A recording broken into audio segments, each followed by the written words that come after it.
This is Undaunted.Life, a man's podcast. I'm your host, Kyle Thompson. Let's get into it.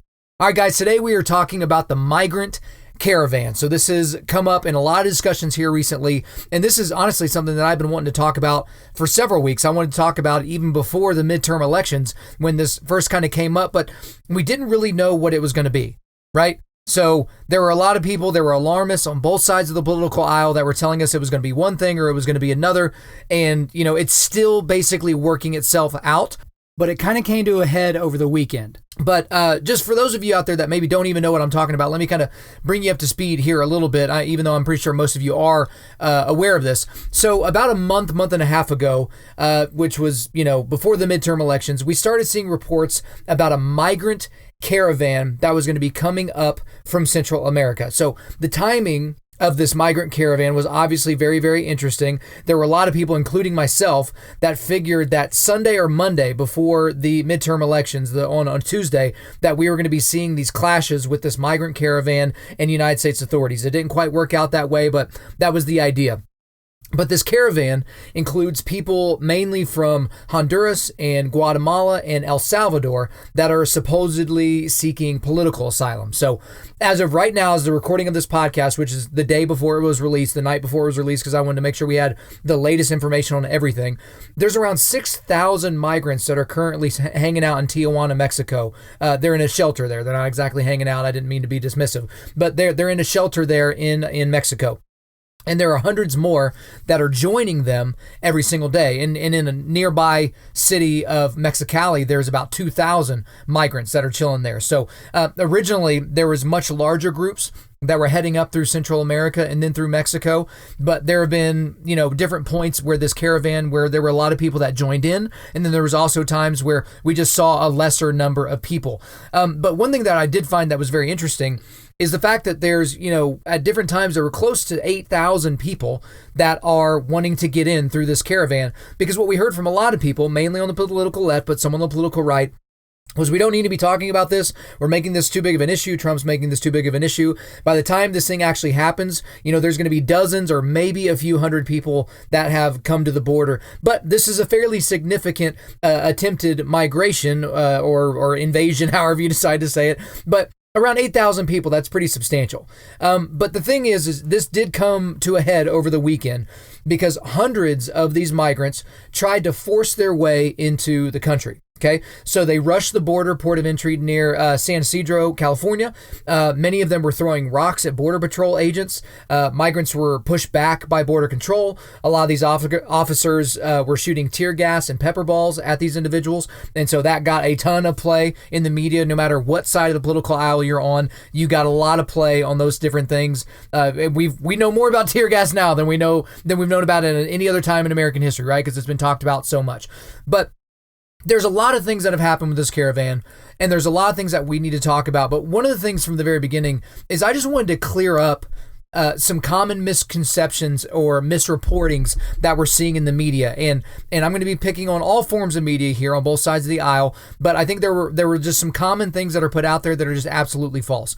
Well, and I think I guess the best place to start would be just what political asylum even is. So a lot of people hear asylum, that they're seeking asylum.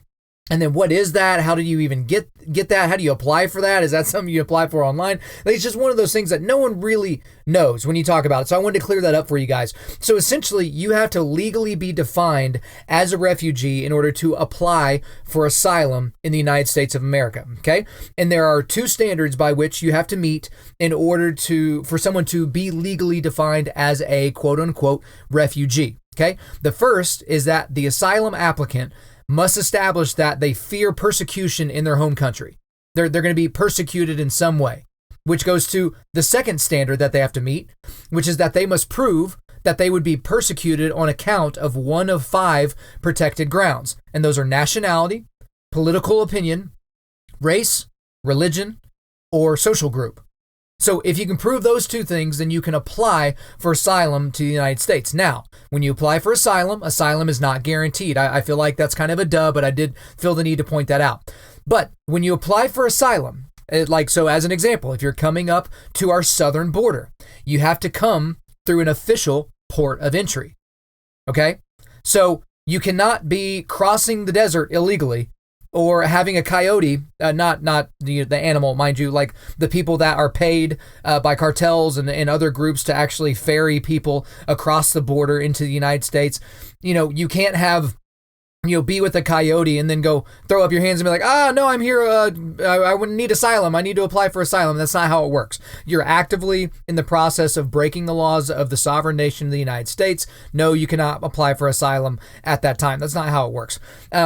Another thing that we look at right now is refugees compose about 1/10 of the total annual immigration to the United States. And again, we're talking about legal immigration. And so that's a much higher number than what people realize. 10% of every legal immigrant that comes to the United States every year is one that would be considered a refugee. So that's something that I wanted to kind of clear up. But here's some other misperceptions or things that have been misreported that I think are important to talk about.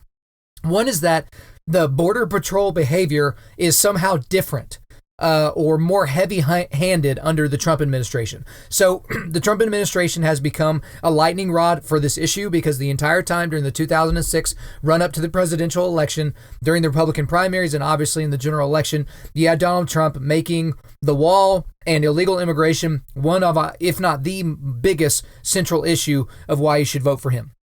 So obviously, when the Trump administration responds actively, and some would consider violently, even though it's in defense, they consider this to be some sort of crazy new thing. But don't get it twisted. The same things that are happening at the border right now have been happening since we've been having these issues at the border. So essentially, every year of Barack Obama's presidency, remember the left's favorite president of all time other than JFK, they were using tear gas on these groups of migrants trying to storm borders at different times for the 8 years prior to Trump getting into office. So tear gas and pepper balls and things like that were used under President Obama and the Obama administration regularly. It was done all the time. So this idea that Trump's doing something different or more heavy-handed is just ridiculous. Another misconception is that the caravan is mainly women and children. Because most of the images that we see, especially from mainstream media outlets, you see these women that are crying and these kids that look hungry and they're dirty and all these different things. And yes, there are certainly women and children as a part of this group, but it is mainly young men. Mainly men, like working-aged, able-bodied men. That is the overwhelming majority of the people that are in this migrant caravan. Okay? And I guess another misperception is that these migrants are coming to the United States to just get asylum. Because that's what we keep seeing, right? Is that there's a migrant caravan that is coming here because they're seeking asylum. But we've got to be realistic about this. This is about economic opportunity for the overwhelming majority of these people.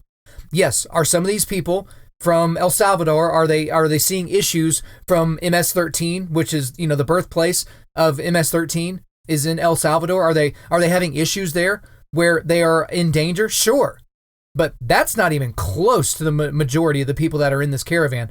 There are countless numbers of people that have been interviewed, not by right-wing, crazy people or anything like that, just by news outlets. And they're basically saying, look, I can't even afford a living in my home country. That's why I'm coming to the United States. So I'm not going to give you an opinion as to good or bad on that. But again, we keep being sold this thing that this is about asylum, when it's obviously about economic opportunity, an opportunity for a better life, whatever they constitute as better for most of these people, right?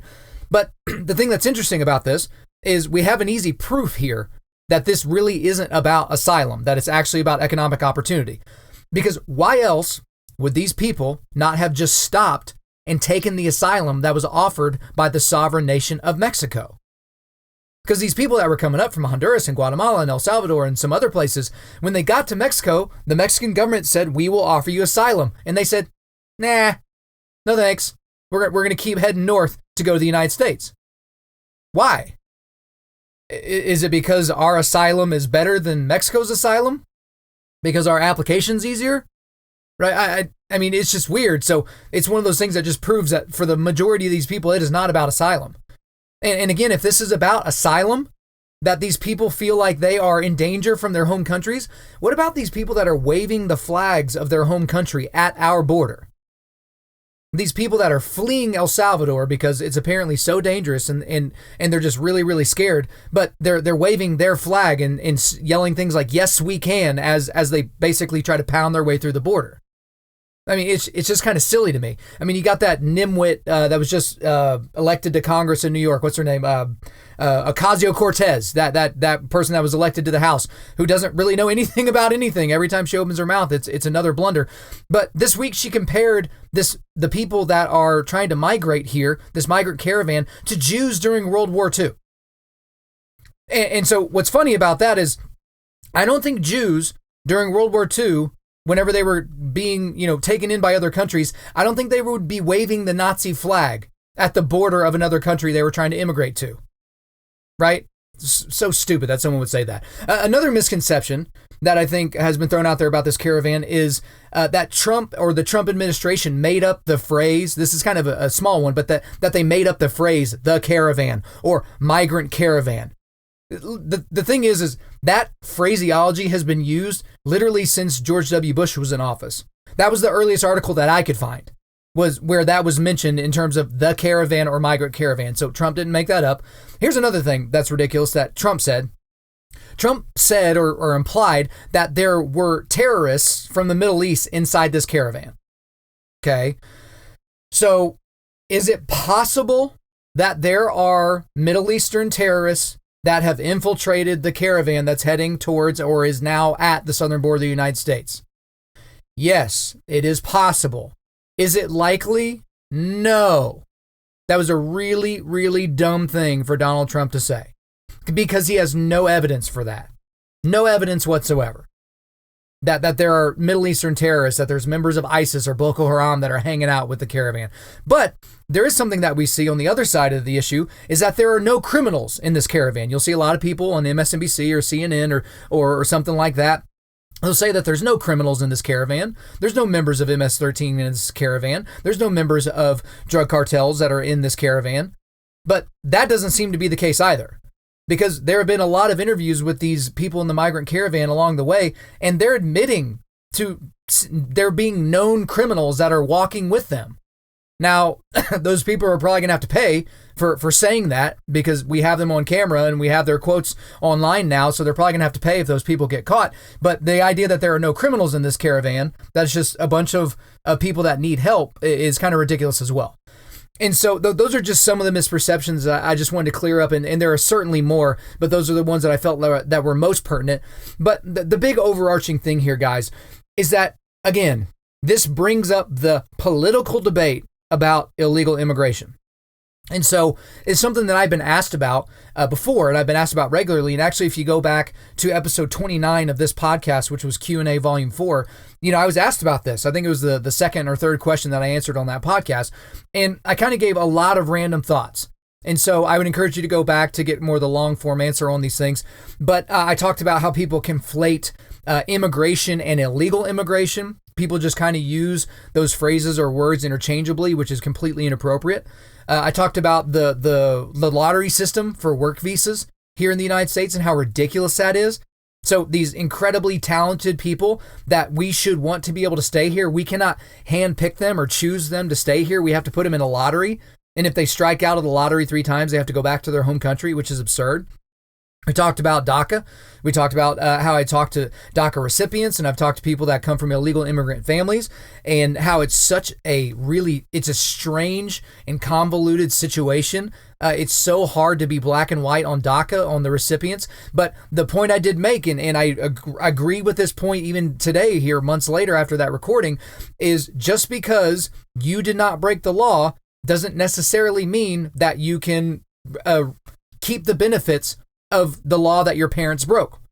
And the example that I used at the time was, if your parents had embezzled money and right before they were caught, they transferred all the money to you, and then they were caught, right? So do you get to keep the money that your parents embezzled? I know that a lot of people would call that a false equivalency, but at least you get the point. Like, no, it's not these DACA recipients' fault that their parents broke the law of the United States and came here illegally, and maybe the only thing they ever know is the United States and English and all those different things, like whatever that may be. But can we really say that it's just completely okay that they should stay here? I mean, I think there's a debate to be had there. I also talked about the fact that when we look to Scripture, when we look to different things, Jesus respected the law of the land and told us to do the same. And I think that was very important. But there's also an important distinction here, and I pointed this out in that podcast as well, is that we don't base our laws off of the Bible. That the Bible doesn't address illegal immigration directly. So we kind of have to surmise meaning in a lot of these different areas. And so that's the thing that's difficult, because there's a lot of things in the Bible that are very clear, that are not up for debate, but then there are other things that are absolutely debatable. And so where do we go on this illegal immigration issue? And so one thing I stopped short of doing, I stopped short of doing on episode 29 of this podcast was doing a deep dive into the arguments or the scriptures that could maybe give us some hints as to how we should act or how we should think about the illegal immigration issue. And so one thing I want to do on this podcast is go a little bit deeper. But the thing about it is I want this to be as cogent and as direct for you guys as possible. And so I want to bring to you this article that I found that I feel like did the best job of bringing the arguments together for this. Okay. And so what I'm going to do is I'm going to be reading large portions of this article to you because I feel like it had a very good narrative to it, but I am going to post the link to the article so that you can read it later in its entirety. But this was an article written by James R. Edwards Jr. back in 2009, and it was from the Center of Immigration Studies, and it's an article entitled A Biblical Perspective on Immigration Policy. So I will just say up front before I start reading, before I start reading, there are different parts of this article that I don't necessarily agree with. There are different parts that I feel like were not described in a nuanced enough manner, but I feel like overall that Edwards did an amazing job here of describing some different ways that we should be thinking about this. And so the article has three main focuses, and he goes into these three different areas. The first is the biblical role of civil government. The second is migration in Scripture, so different examples of where we see migration in the Scriptures. And the third is the responsibility of immigrants and would-be immigrants. And so what I'm going to do is I'm going to go ahead and go to the article here. And like I said, I'm going to go ahead and read large swaths of it. But I am going to be leaving some sections out that were either just, re-drilling the same point home or something like that. But I feel like this will be beneficial for all of us. So I'm going to go ahead and talk in the first section here and go into the first thing, which is the biblical role of civil government. So here we go. A central question must be answered before a biblically informed immigration policy may be determined. What role does God intend civil government to fulfill? After all, earthly government will be the mechanism through which public policy is formulated. Scripture clearly indicates that God charges civil authorities with preserving order, protecting citizens, and punishing wrongdoers. A prime passage is Romans 13, verses 1 through 7. Let every person be subject to the governing authorities, for there is no authority except from God, and those that exist have been instituted by God. Therefore, whoever resists the authorities resists what God has appointed, and those who resist will incur judgment. For rulers are not a terror to good conduct, but to bad. Would you have no fear of the one who is in authority? Then do what is good, and you will receive his approval, for he is God's servant for your good. But if you do wrong, be afraid. For he does not bear the sword in vain. For he is the servant of God, an avenger who carries out God's wrath on the wrongdoer. Therefore one must be in subjection, not only to avoid God's wrath, but also for the sake of conscience. For because of this, you also pay taxes, for the authorities are ministers of God attending to this very thing. Pay to all what is owed to them, taxes to whom taxes are owed, revenue to whom revenue is owed, respect to whom respect is owed, honor to whom honor is owed. The authority God delegates to civil government focuses on justice, not mercy, though this is not saying laws should not be tempered by mercy. Biblical teachings of mercy generally apply to individual conduct, not to civil authorities. Further, standards of justice are not fully moral if they are not accompanied by judgment and punishment. These two elements, judgment and punishment, are integral, or else justice is not just. In other words, civil government has been delegated authority to use force because government fulfills the role of protector of a specific body politic and the members of that political society. The reason the sword of justice has been delegated to earthly governments is for protection of a defined set of people who live under a government's jurisdiction. These points concerning civil government relate to immigration policy in several ways. One is the implication of national sovereignty, which includes the right to determine the grounds for admitting foreigners into the jurisdiction and on what conditions. It also leads to the deduction that immigration policy should principally benefit citizens, not harm citizens' well-being. Further, its implications include the prerogative of punishment and expulsion of those foreigners who do not abide by the civil laws, including immigration laws, as well as determining the criteria and conditions for foreigners' admission. These sorts of prudential judgments may change according to the prevailing situation. And now it's going to get into a little discussion about Old Testament principles. Even the passages of Scripture most often cited by religious advocates of mass immigration and amnesty plainly do not argue for open borders.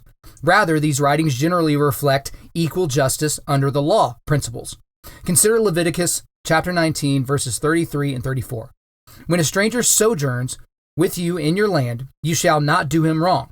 You shall treat the stranger who sojourns with you as the native among you, and you shall love him as yourself, for you were strangers in the land of Egypt. I am the Lord your God. Similarly reads Exodus 22:21. You shall not wrong a sojourner or oppress him, for you were sojourners in the land of Egypt. Dr. Stephen Steinlight has noted that the Hebrew term for sojourn means temporary stay. A related term used in some scriptural translations is stranger. One Bible dictionary says, this word generally denotes a person from a foreign land residing in Palestine. Such persons enjoyed many privileges in common with the Jews, but still were separate from them. The relation of the Jews to strangers was regulated by special laws, and we see this in Deuteronomy 23:3, 24 verses 14 through 21, 25:5, and 26 verses 10 through 13. This Bible dictionary defines two classes of aliens. The first, those who were temporary visitors who owned no landed property, and two, those who held permanent residence without becoming citizens. We see this in Leviticus 22:10 and Psalm 19:12. Both of these classes were to enjoy, under certain conditions, the same rights as other citizens, as seen in Leviticus 19:33 and 34 and Deuteronomy 10:19. Again, those rights amounted to equal standing under the law or have the benefit of the rule of law. Therefore, it is biblically inaccurate to incorporate automatically and dogmatically permanent immigration into every such term. Nor is it reasonable to jump to the conclusions many on the open border side do about related passages. These activists claim that such passages mandate that a society welcome any and all foreigners presenting themselves. No such passage state or imply overlooking illegitimately committed on the part of an alien in his entry. Nor is there any requirement of unlimited or uncontrollable admittance of those who are members of another nation or society. Assertions like those are, at a minimum, a wrong reading. Such verses actually indicate nothing about the grounds for alien admission to ancient Israel. Another theme stands out in the Bible. God regards borders as meaningful and important. See, for instance, Proverbs 22:28 and Proverbs 23 verses 10 and 11. Consider Deuteronomy 32:8. When the Most High gave to the nations their inheritance, when he divided mankind, he fixed the borders of the people according to the number of the sons of God. Ezekiel 47 verses 13 through 23 details the promised land's boundaries. Numbers 34 verses 1 through 15 describes the borders the Lord established for each tribe of Israel. Deuteronomy 19:14 commands against moving a neighbor's tribe's boundary, stone marking a given tribe of Israel's inheritance in the promised land.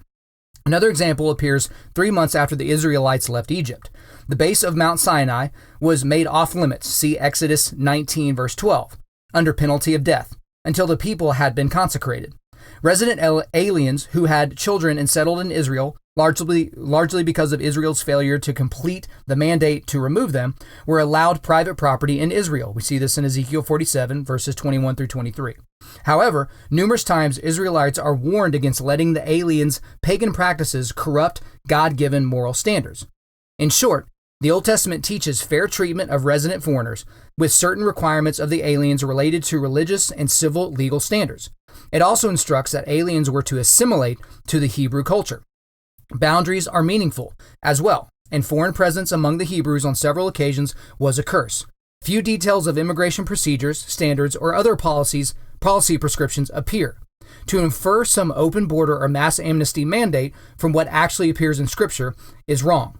And now he's going to move on to a section a little bit talking about justice and mercy. Justice and mercy, along with a godly life, are fundamental principles of biblical conduct. Justice and mercy are complementary principles. They informed the thoughts of America's founders as they fashioned a government for the new nation. Government's wielding of a sword of justice is well established, biblically, as discussed earlier. Jesus did not challenge that principle, either toward Rome or other earthly authorities, nor did he question the legitimacy of a civil or religious government. When considering mercy as public policy, however, an important distinction must be drawn. Not every moral or ethical teaching in the Bible fits cleanly or applies equally to both individuals and societies. This is certainly true with justice and mercy. The case for civil authorities executing justice is much plainer, while their application of mercy in public policies is merely tempering, not predominant. Legislating mercy requires prudence, restraint, and good judgment. It is important to note another element of justice.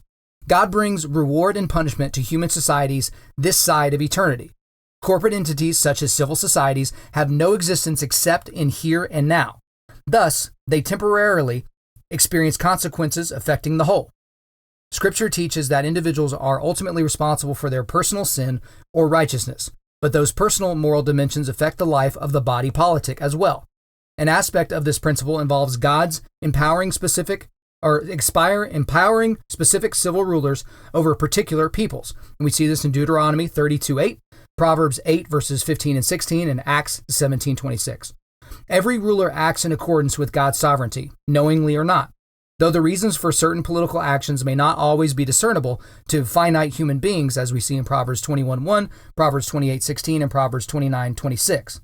Those who rule justly achieve a kind of temporal blessing for their body politic, as we see in Proverbs 21:15, Proverbs 29:4, and Proverbs 29:14.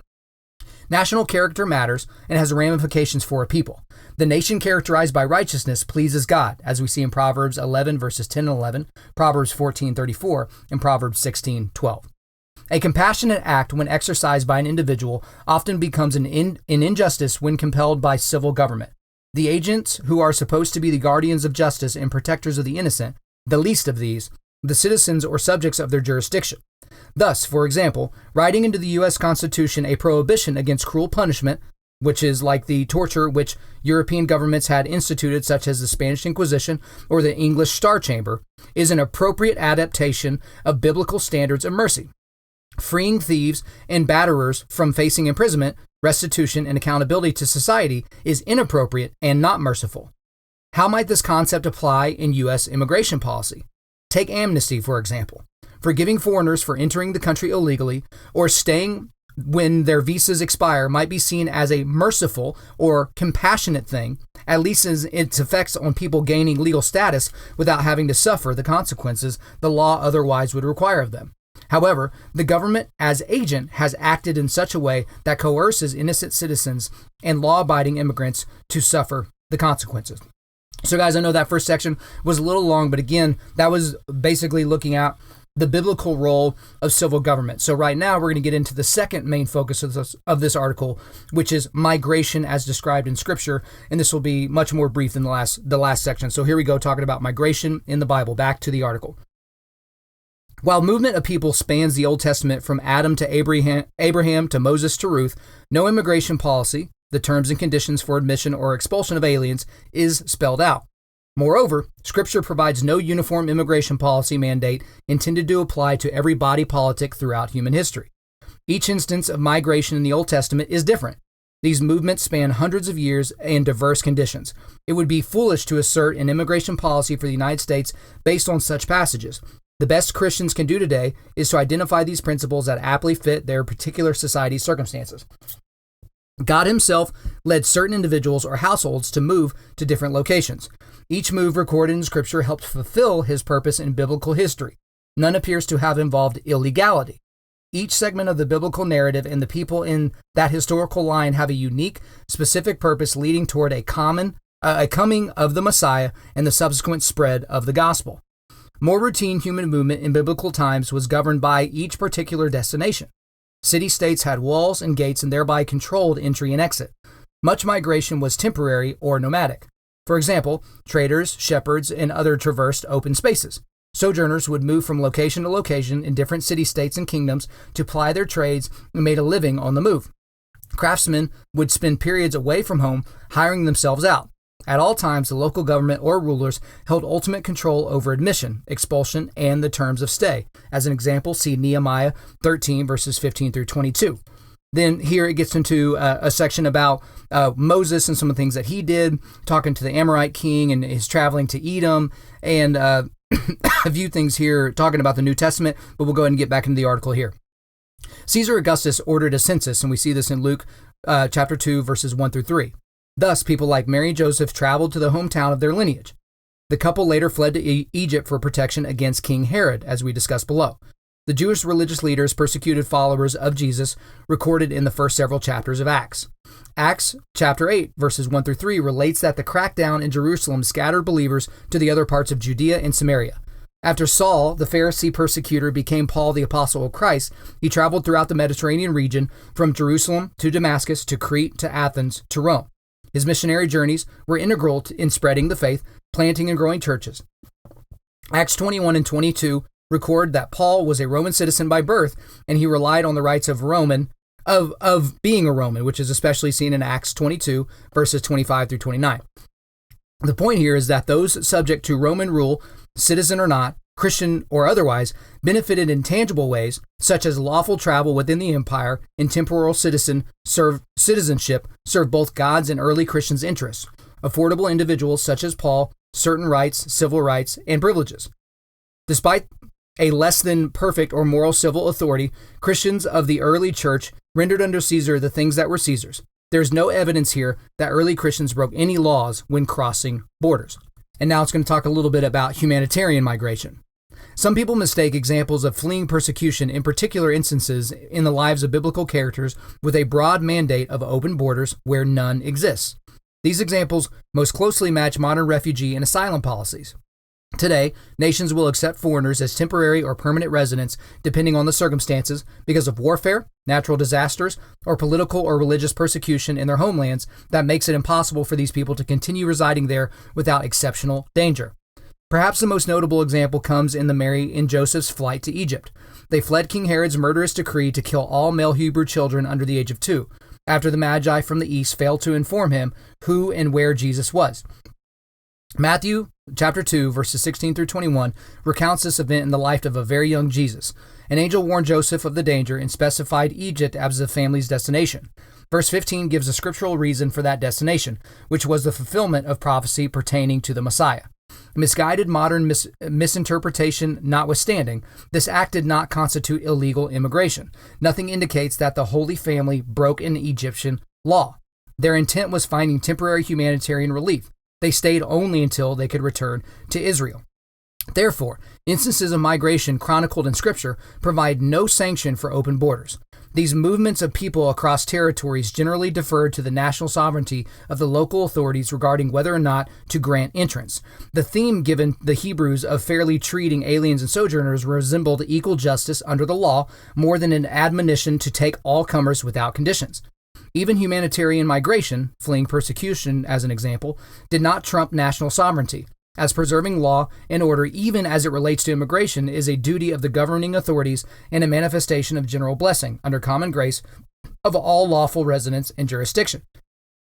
Additionally, particular movement on the part of certain individuals and of the Hebrew people to the Promised Land were elements of God's carrying out His will through the affairs of men. They should not be generalized beyond their context of time, place, and actors. Absent perfectly clear direction by God, such as leading His chosen people by pillars of cloud and fire, believers after the age of Christ should default to immigration standards that particular states may enact within their delegated sovereignty. That would seem to be the most in keeping with the will of God, whose character includes a quality of order. So that's the second section there, guys, talking about the migration patterns within Scripture. And now we're going to get into the last section, which is talking about the immigrant's responsibility or the responsibility of would-be immigrants. So here we go. Advocates for illegal immigrants like to blur moral lines. They offer up illegal aliens who purport to be Christians, yet wrapping their law-breaking in Christian terms stands at odds with the clear teachings of Scripture.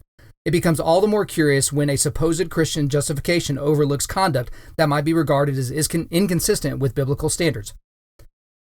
For example, purported Christian illegal aliens set the poor example of a criminal life, often abandon their young children to grow up without parents' daily guidance and leave their community back home without the influence of salt and light. Thus, what is the biblical position relating to those who would be immigrants? Have they the right to impose themselves on a sovereign nation and established society? First, the biblical standard for immigrants is that they obey the law of the nation, the general standard for all discussed above. Obviously, this relates to abiding by the nation's decision whether or not to admit an alien and on what terms and conditions. It also includes an assimilationist ethic. Foreigners duly admitted into their particular society are expected to assimilate, not impose their own customs, language, etc., and remake the receiving society in their own image. Second, forcing oneself on an existing nation is both unjust and unjustifiable. In other words, illegal immigration is morally wrong. Law-breaking aliens bear the moral responsibility for their unlawful actions. Even desperate circumstances do not justify illegal immigration. Proverbs 6 verses 30 and 31 says, "People do not despise a thief if he steals to satisfy his appetite when he is hungry. But if he is caught, he will pay sevenfold, and he will give all the goods of his house." The New International Version translates the term as hunger and starving. Here, a man steals food to keep from starving. Everyone can understand that desperation that led to his law breaking. But despite his sympathetic circumstances, the fact remains that he stole. He took what belonged to somebody else. Caught for stealing, he now faces punishment. He has to make restitution, even to the point of his own bankruptcy. Obeying a nation's immigration laws, this applies to employers as well as aliens, is a practical application of two paramount commandments: loving God and one's neighbor. We see this in Matthew 22 verses 37 through 40, Mark 12, 29 through 31 as well. It also follows Christ's directive to render unto Caesar matters in the temporal just government's jurisdiction, as we see in Mark 12:17 and Luke 20:25. Such obedience shows one's trust in God's promised provision and faith in his ability to meet one's needs. Jesus taught such contentment and trust in God in the Sermon on the Mount, as we see in Matthew 6:25 through 34 and 7:9 through 11, and elsewhere, Matthew 19:29 through 30 and Luke 12:22 through 34. Almost no illegal aliens to the United States are fleeing starvation or physical danger. A Pew study found that most illegal aliens quit a job in their home country in order to break U.S. immigration laws merely to take more money here. Thus, illegal immigration is at its core principally a matter of greed and envy on aliens' parts. Foreign lawbreakers' envy towards Americans' material and political blessings may bring upon themselves eternal consequences. It is through this craving, love of money, that have some wandered away from the faith and pierced themselves with many pangs, as we see in 1 Timothy 6, verse 10. Violating immigration laws, just as violating other civil laws, manifests one's failure to trust God to meet his people's needs. Illegal aliens and their activists must ask themselves what the cost of such sin is worth to their souls. For what does it profit a man to gain the whole world and forfeit his life? Jesus asks in Mark 8:36. The NIV translates the word as soul instead of life. Thus, breaking immigration law flouts God's provision for each person's well-being, because civil authorities made those laws and, as seen earlier, those authorities act under God's delegated authority. But let none of you suffer as a murderer or a thief or an evildoer or as a meddler, as we see in 1 Peter 4:15. In context, this passage means Christians should only suffer in righteousness for the cause of Christ, not as those who disobey civil laws that should be accorded with. Except in the rarest of instances, disobedience of duly adopted laws therefore dishonors God. It displays hatred towards one's neighbor.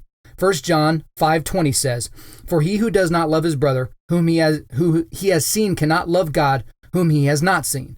In the context of members of a nation, one's neighbors are those people who share one's citizenship, patriotic allegiance, and sacred duty to the body politic. Okay, so that wraps up the third section here. So again, they were talking about three main things. The first being the biblical role of civil government, the second being migration in Scripture, and the third being the responsibility of immigrants and would-be immigrants. And we're going to get into his conclusion here. So here we go. We may fairly conclude that it displays questionable judgment to rigidly construct an immigration policy for 21st century America based on a handful of scripture passages taken out of context or from particular instances of migration spanning centuries, vastly different nations and kingdoms, wholly different circumstances, etc., found in scripture. Rather, carefully discerning applicable principles better fits the situation. Further, obeying civil laws is the normative, biblical imperative for Christians, as discussed above. National sovereignty is part of the authority God has delegated to civil authorities. Whatever the immigration laws of a particular nation, determining the policies of how many immigrants to admit and the terms and conditions applying to immigrants are the pejorative of the national body. Each society may set or change its nation's immigration laws. Those decisions rest within the society, and outsiders have no legitimate voice in that exercise of national sovereignty. The reformer and statesman John Calvin wrote of the sovereignty of the state. The duty of its lawful authorities is to dictate the course of justice and the sword. This extends to individual crossing sovereign borders. And here's a quote from John Calvin. If they, civil authorities, ought to be the guardians and defenders of the laws, they should also overthrow the efforts of all whose offenses corrupt the disciplines of the laws.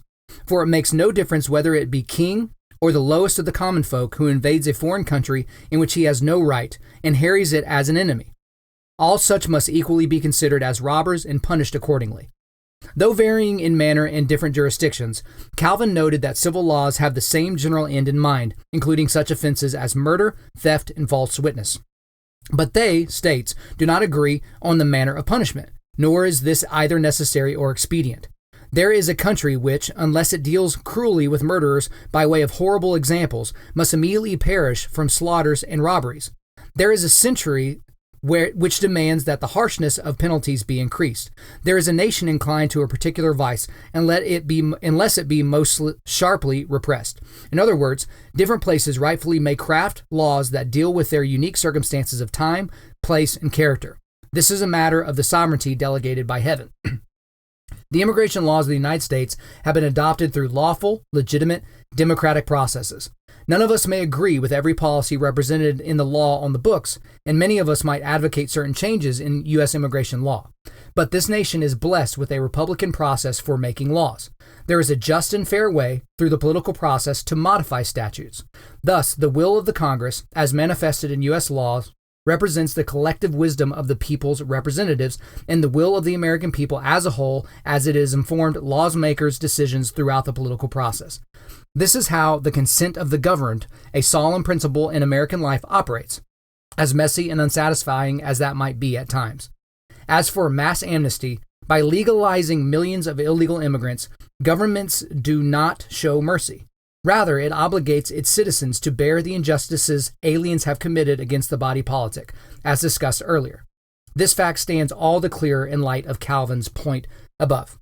Okay, guys, so that's the last part I'm going to be reading there. And again, that may have seemed like a lot that I read just there, but there were huge sections that I skipped. So again, I wanted to include the entire article so you didn't think I was taking anything out of context, and I tried to make it flow as much as possible, but obviously I did take some things out for a narrative focus. But so what do we do with all this, right? So I kind of walk you through a lot of arguments, and I didn't really give a lot of my opinion there because I read most of the parts that I agreed with. So you can just assume that I agree with the majority of that, and that I checked out most of the things that were said there. But then we see what's happening in the news.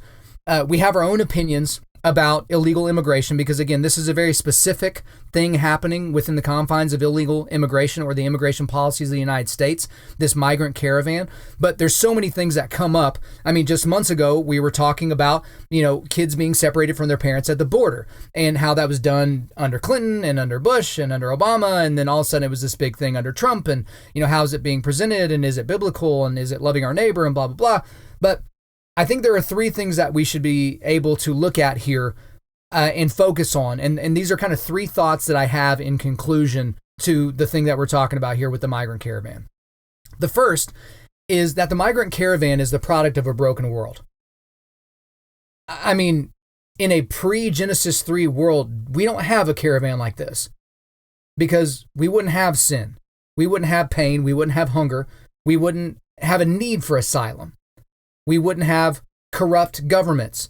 or crappy governments or crappy countries or crappy laws. We wouldn't have any of these things. So as if we needed another example of the sin that's around us or the sin nature of the people around us, this migrant caravan just hits us right square in the face. We live in a broken world, guys. That's not excusing anything or telling you that you should lean left or right on this issue. It's just, man, here we are sitting in this broken world and Jesus can't come soon enough. And the second thought is that the United States doesn't use the Bible as its filter for public policy. Okay? I talked about that earlier, but this is where I get really crossways with a lot of evangelicals.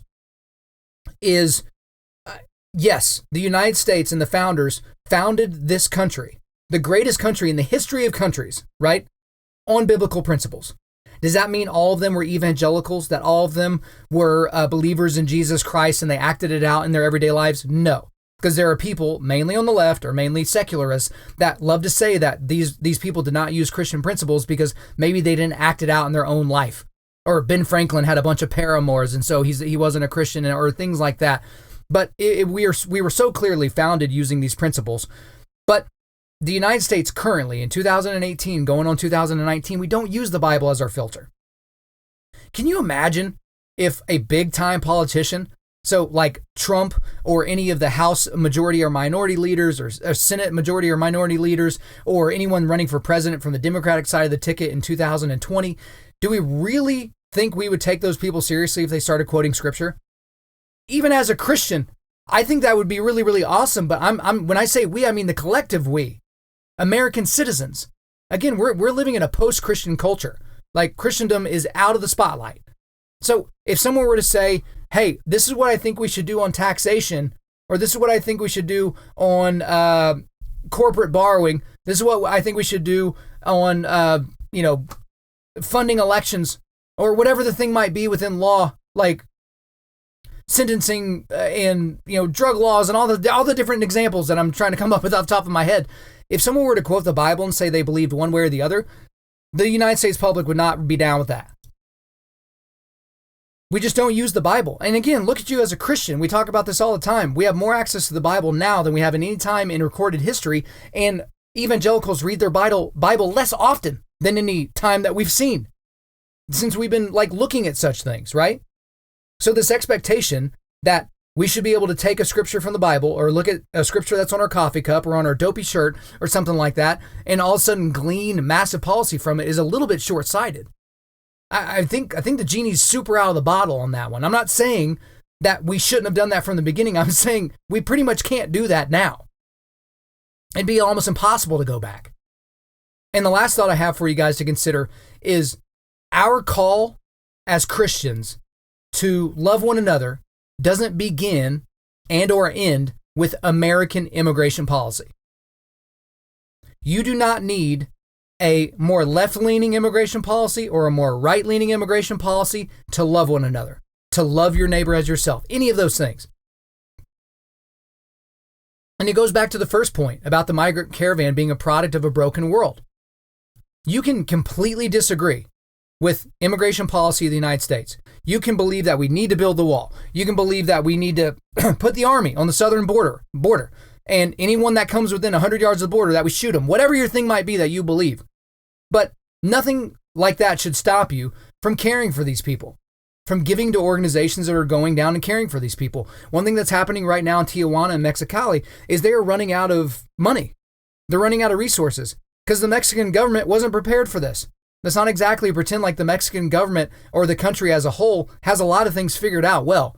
They know how to make resorts and soccer players and boxers, and that's about it.